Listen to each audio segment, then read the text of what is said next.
Declaro que meu voto é pela reprovação das contas apresentadas.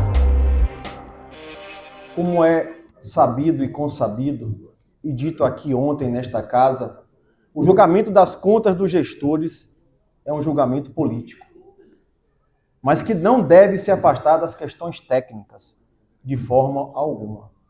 Mesmo no julgamento político, é preciso apresentar fundadas razões para a tomada de decisão.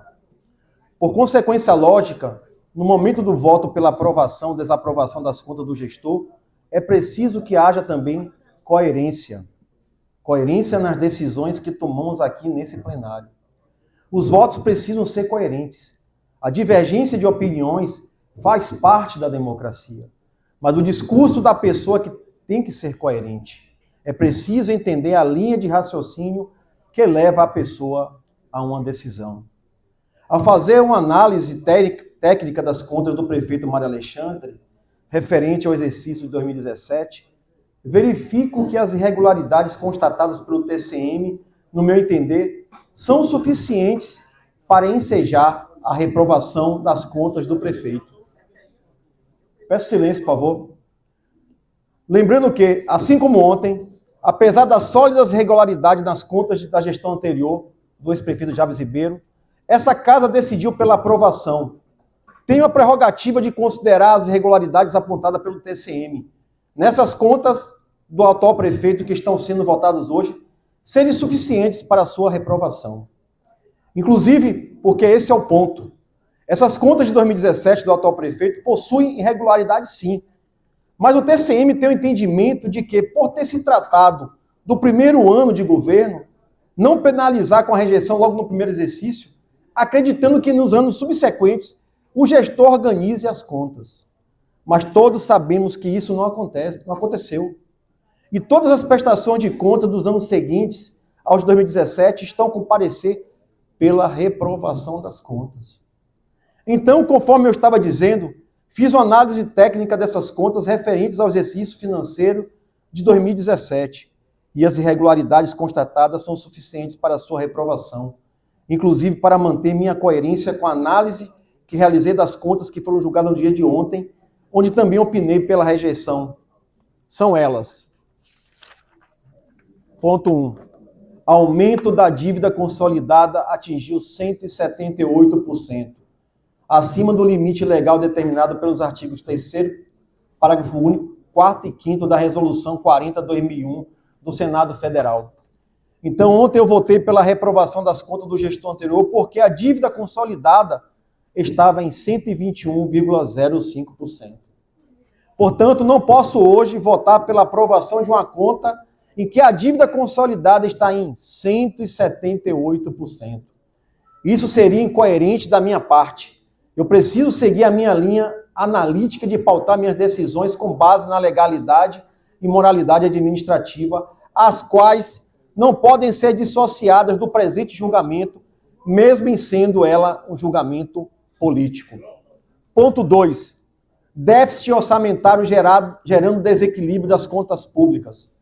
Foi constatado no parecer do TCM o seguinte: no exercício financeiro de 2017, o município apresentou uma receita arrecadada de R$ 337.408.962,12 e uma despesa executada de R$ 361.229.617,60, demonstrando um déficit orçamentário de execução de R$ 23.820.655,48, configurando assim desequilíbrio das contas públicas.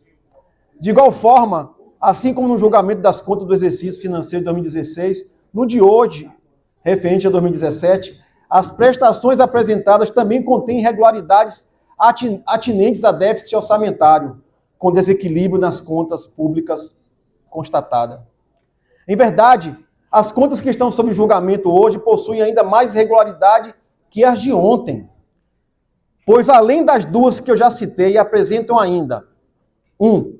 Baixa cobrança da dívida ativa tributária. 2. Inconsistências dos registros contábeis. 3. Falhas nos procedimentos contábeis. 4. ausência nos autos das certidões, extratos da dívida fundada. 5. Extrapolação do limite de despesa total com pessoal. 6. Ausência nos autos dos pareceres dos conselhos do Fundeb e da Saúde. 7. Ocorrência de ausência de inserção incorreta ou incompleta dos dados do SIGA. 8. Ocorrência de pagamento de despesas com fonte diversa daquela indicada no empenho. 9. Ocorrência de contratação direta e irregular mediante inexigibilidade de licitação.